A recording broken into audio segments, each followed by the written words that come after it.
Hello student, एक बार फिर आपका स्वागत है फिजिक्स की आत्मा पर। आज हम बात करने वाले हैं फीमेल गैमेटोफाइट की, जिसके डेवलपमेंट मतलब विकास की बात करेंगे। मादा युग्मोद्भिद के विकास की हम बात करेंगे। हमें आज बनाना है एम्ब्रियो सेक, जिसे बोलते हैं हम भ्रूणपोष।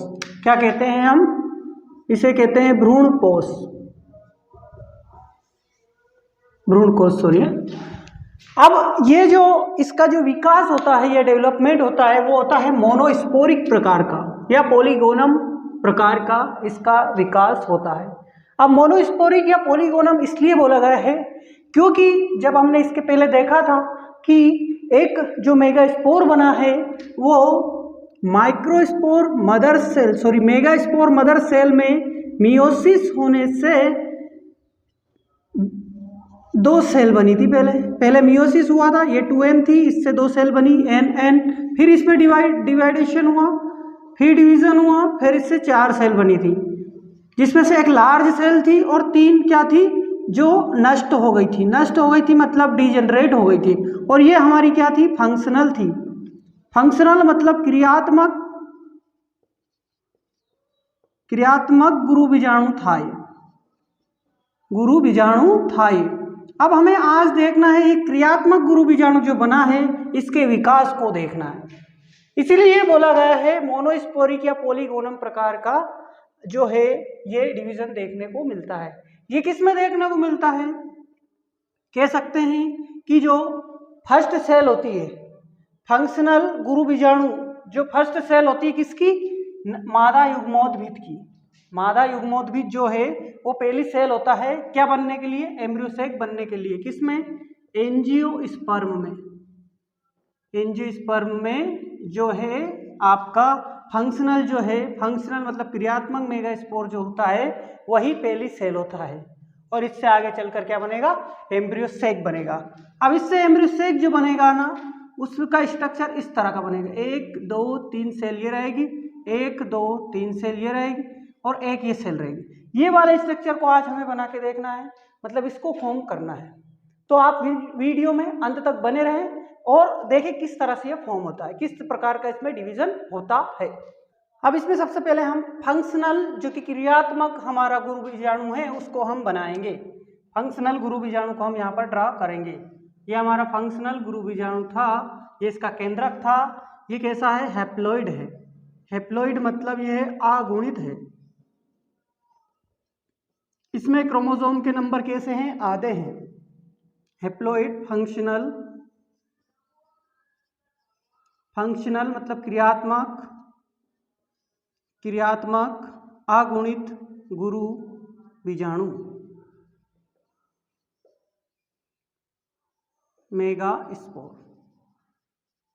अब इसमें क्या होता है? ये क्या करेगा? अब भोजन लेना स्टार्ट करेगा। कहां पर? उसी ही जो हमारा ओवरी था, ओवरी के अंदर जो ओव्यूल था, ओव्यूल के अंदर जो न्यूसेलस थी, न्यूसेलस से क्या करेगा? भोजन लेना स्टार्ट करेगा। अब जब भी भोजन लेना इंटेक करेगा तो इसका शेप और साइज क्या होगा? बढ़ने लगेगा। इसका शेप साइज क्या होगा? बढ़ने लगेगा। जब शेप साइज बढ़ने लगेगा तो इसमें 3 डिवीजन होते हैं। जो एंजियोस्पर्म होते हैं इनमें कितने डिवीजन होते हैं? 3 विभाजन होते हैं। और जो तीनों विभाजन होते हैं वो होते हैं समसूत्री प्रकार के। कौन से विभाजन होते हैं? समसूत्री प्रकार के।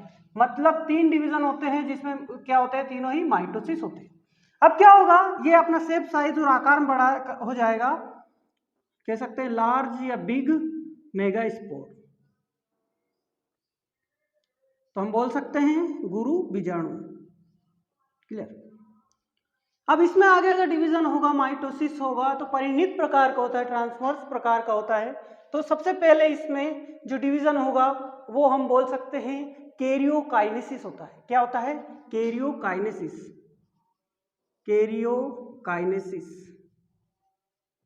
अब कैरियोकाइनेसिस में क्या होगा? ये जो न्यूक्लियस है वो डिवाइड होगा। तो माइटोसिस जो होगी, समसूत्री विभाजन जो होगा वो किस में होगा? इसके न्यूक्लियस में होगा। तो न्यूक्लियस क्या करेगा? डिवाइड होगा। और यहाँ पर ये एक सेल थी, एक से क्या होगी? 2 सेल बना लेगा और दो न्यूक्लियस बना लेगा और दोनों ही कहाँ शिफ्ट हो जाएंगे? एक एक कोने पर शिफ्ट हो जाएंगे। मतलब एक जो है कौन से? एक छेलेजा वाले भाग में चला जाएगा जिसे हम बोलते हैं निभाग, और एक जो चला जाएगा माइक्रोपाइल वाले भाग में चला जाएगा, जिसे हम बोलते हैं बीजांड द्वार। तो यहां पर एक न्यूक्लियस था, न्यूक्लियस में कैरियोकाइनेसिस हुआ। कैरियोकाइनेसिस मतलब डिवीजन ऑफ न्यूक्लियस। केंद्रक का विभाजन को क्या कहते हैं? कैरियोकाइनेसिस बोलते हैं। केंद्रीय विभाजन को क्या बोलते हैं इंग्लिश में? कैरियोकाइनेसिस कहते हैं। कैरियोकाइनेसिस में न्यूक्लियस डिवाइड होता है, दोनों ही क्या होते हैं? एक एक भाग की तरफ चले जाते हैं। एक छेलजा मतलब निभाग की तरफ चला जाएगा और एक बीजांड द्वार की तरफ चला जाता है। तो हम बोल सकते हैं यहाँ पर ये जो स्ट्रक्चर बना हमारा, ये बना टू न्यूक्लियस, टू केंद्रीय मेगास्पोर, टू केंद्रीय मेगास्पोर। अब टू केंद्रीय के बाद इसमें एक और डिवीजन होता है। तो ये माइटोसिस फर्स्ट हुआ, प्रथम हो गया। अब माइटोसिस जिसमें दूसरा होता है, दूसरा भी कैरियोकाइनेसिस होता है। क्या होता है? कैरियोकाइनेसिस होता है। इसमें भी क्या होगा? दोनों केंद्रक वापस डिवाइड करेंगे, ये भी 1 से 2 बना लेगा, ये भी क्या हो जाएगा? 2 बना लेगा। तो यहां पर कितने हो गए? 4 न्यूक्लियस, 4 केंद्रीय मेगास्पोर। थोड़ा आप हिंदी का भी ध्यान रखें, हिंदी बोल रहा हूं मैं, थोड़ा सा जहां पर नहीं लिख पाऊं वहां पर आप लिख लेना। अब 4 केंद्रीय मेगास्पोर बना, तो इसके बाद एक और डिवीजन हुआ। ये भी क्या होता है? माइटोसिस ही होता है। तो यहाँ कौन सा डिवीजन हुआ? माइटोसिस हुआ, पर ये कौन सा है? 3rd नंबर का है। और इसमें भी क्या हुआ? कैरियोकाइनेसिस हुआ। कैरियोकाइनेसिस मतलब होता है केंद्रक का डिवीजन। अब केंद्रक का डिवीजन हुआ तो यहाँ पर भी केंद्रक का डिवीजन हुआ, तो यहाँ पर 1 2 3 4 न्यूक्लियस बन गए। 1 2 3 4 न्यूक्लियस। तो यहाँ पर 4 न्यूक्लियस बन गए। चारों न्यूक्लियस एक एक कोने की तरफ है, एक एक भाग की तरफ है। ये वाला हमारा भाग है छेलेजा, ये हमारा माइक्रोपाइल, ये छेलेजा, ये हमारा माइक्रोपाइल। अब यहां पर कितने न्यूक्लियस बन गए? यहां पर थे 1, यहाँ पहला डिवीजन हुआ, पहले में 2 न्यूक्लियस बने, यहाँ 4 बने, 4 से 8।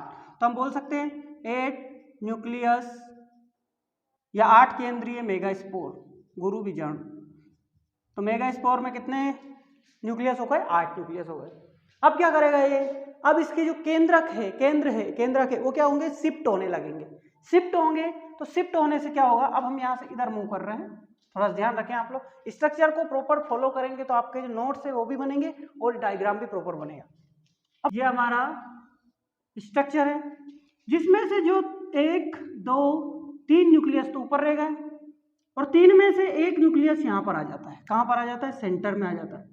ऐसे ही 4 न्यूक्लियस यहाँ पर थे, तो जिसमें से एक न्यूक्लियस कहाँ चला गया? सेंटर में चला गया। कहाँ चला गया? सेंटर में चला गया। आ रही बात समझ में? तो यहाँ पर ये क्या होगा? केंद्रक जो है, इसके केंद्रक जो है अपने अपने स्थान पर क्या हो गए? सेट हो गए। तो जब ये शिफ्ट हुए, क्यों हुए? क्योंकि विभाजन बंद हो गया। तो हम बोल सकते हैं इसके बाद यहाँ पर क्या होगा? यहाँ पर 2 लाइन हम लिखेंगे कि जो है डिवीजन जो है वो स्टॉप, डिवीजन जो हो जाता है स्टॉप हो जाता है। देन एक बात और यहाँ पर लिखने की है कि डिवीजन बंद हो जाता है एंड शिफ्ट मतलब अपने अपने स्थान पर वो क्या हो जाते हैं? न्यूक्लियस हो जाते हैं, न्यूक्लियस शिफ्ट हो जाते हैं। अब जब ये शिफ्ट हो गए तो उसके बाद इनमें क्या होगा? साइटोकाइनेसिस होगा। इसका फॉर्मेशन होगा, वॉल का फॉर्मेशन होगा। वॉल मतलब भित्ति का निर्माण होगा। भित्ति का निर्माण कैसे होगा वो देखेंगे हम।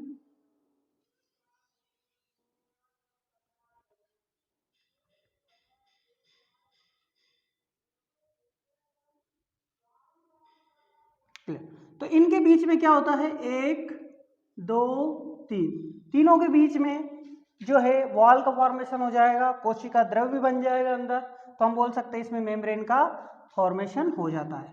क्या बोल सकते हैं? वॉल फॉर्मेशन ऑफ वॉल, या भित्ति का निर्माण कहते हैं। अब भित्ति का निर्माण हो रहा है। अब यहाँ पर ये जो 2 न्यूक्लियस थे वो न्यूक्लियस तो है ही सही, साथ ही यहाँ पर जो न्यूक्लियस थे, तीनों न्यूक्लियस जो थे, केंद्रक जो थे, यहाँ पर भी क्या हो जाता है? भित्ति का निर्माण हो जाता है। तो यहाँ पर हमें क्या करना था? यही स्ट्रक्चर हमें बनाना था। अब इस स्ट्रक्चर में देखते हैं हम कितनी शेल है और कितने न्यूक्लियस है। हमने पहले ही क्या बनाए थे? 8 न्यूक्लियस बनाए थे। तो हमें पहले तो 8 न्यूक्लियस बना लेते हैं। तो 8 न्यूक्लियस जो है हमारे ये है, जिसमें से 3 जो होते हैं इन्हें बोलते हैं एंटीपोडल, एंटीपोडल सेल, जिसे बोलते हैं प्रतिमुखी, प्रतिमुखी सेल। ये जिसे बोलते हैं पोलर, पोलर सेल या ध्रुव सेल, ध्रुवीय कोशिका। ये जो है इसमें ये दोनों न्यूक्लियस, इनके बीच में क्या नहीं हुआ, किसका निर्माण नहीं हुआ, ए वॉल का फॉर्मेशन नहीं हुआ। अब देखते हैं ये जो नीचे वाली 2 सेल होती है इनको बोलते हैं सिनर्जिड सेल, सिनर्जिड सेल, जिसे सहायक कोशिका कहते हैं, सहायक कोशिका कहते हैं। ये जो ऊपर की सेल होती है इस सेल को बोलते हैं एक सेल, अंड कोशिका। तो हमने क्या देखा कि किस तरह से इसमें 3 समसूत्री विभाजन होते हैं, जो कि शैलजा की तरफ एक और एक माइक्रोपाइल की तरफ जो है पहला डिवीजन होता है, तो न्यूक्लियस दोनों तरफ शिफ्ट हो जाते हैं। दूसरे में क्या होता है, ये दोनों फिर डिवीजन करते हैं, माइटोसिस होता है, समसूत्री होता है, 2 से 4 हो जाते हैं, 4 से 8 तीसरे डिवीजन में। तो 3 डिवीजन होते हैं, 3 डिवीजन के बाद डिवीजन स्टॉप हो जाता है, रुक जाता है और ये शिफ्ट हो जाते हैं अपने अपने स्थान पर, 3 शैलजा की तरफ, 3 माइक्रोपाइल की तरफ और बीच में 2 सेंटर में हो जाते हैं। और आगे चलकर इसमें वॉल फॉर्मेशन हो जाता है, भित्ति का निर्माण हो जाता है। तो इसमें क्या बन जाती है, अपनी जो प्रॉपर हमारा जो है एम्ब्रियो सेक है उसका निर्माण हो जाता है। तो इसको पूरे स्ट्रक्चर को क्या बोलते हैं, एम्ब्रियो सेक बोलते हैं, भ्रूण कोश बोलते हैं। तो हमारे ये भ्रूण कोश का निर्माण हो गया है। होप यहाँ तक क्लियर होगा। ये एंजियोस्पर्म में देखने को मिलता है, मोस्टली एंजियोस्पर्म में, मतलब आवृत बीजों में देखने को मिलेगा। अब आपको हिंदी के नोट्स भी आसानी से बना सकते हैं आप, सारे वर्ड्स हिंदी में लिखे हुए हैं कि यहाँ जो है जो क्रियात्मक अगुणित गुरु बीजाणु होता है वहाँ भोजन लेता है और अपना शेप, साइज, आकार और अपना जो साइज है वो बढ़ाता है। फिर उसमें क्या होता है, पहला समसूत्री विभाजन होता है जो किसमें होता है, केंद्रक में होता है। मतलब प्रथम केंद्रीय विभाजन, 2 सेल बन जाती है, दोनों ही क्या बन जाती, कहाँ चली जाती है, एक शैलजा की तरफ चली जाती है और एक माइक्रोपाइल की तरफ चली जाती है। फिर दूसरा विभाजन होता है, दूसरा भी कैरियोकाइनेसिस, मतलब न्यूक्लियस का ही डिवीजन होता है, 2 से 4 बन जाते हैं। फिर तीसरा होता है 4 से 8 बन जाते हैं। 8 बनने के बाद इसमें क्या होता है, जो डिवीजन है वो बंद हो जाता है और जो न्यूक्लियस है वो क्या हो जाता है, शिफ्ट हो जाते हैं। जब न्यूक्लियस शिफ्ट हो जाते हैं तो 3 शैलजा की तरफ होते हैं, 3 माइक्रोपाइल की तरफ और 2 सेंटर में रह जाते हैं। फिर इनमें क्या होता है, वॉल या भित्ति का निर्माण होता है और साइटोप्लाज्म का फॉर्मेशन होता है। तो 3 सेल जो ऊपर होती है इन्हें एंटीपोडल सेल बोला जाता है, प्रतिमुखी कोशिका बोला जाता है, बीच वाली कोशिका को ध्रुव कोशिका बोलते हैं, जिसमें 2 केंद्रक होते हैं। तीसरी कोशिका हमारी सिनर्जिड सहायक कोशिका होती है जो 2 होती है, और एक कोशिका या अंड कोशिका बोलते हैं। और इसे ही एम्ब्रियो सेक का स्ट्रक्चर बन गया हमारा। ठीक है, तो यहाँ तक आपको चीजें समझ में आना चाहिए, बहुत ही ईजी है, ज्यादा कोई डिफिकल्ट है नहीं। Thank you.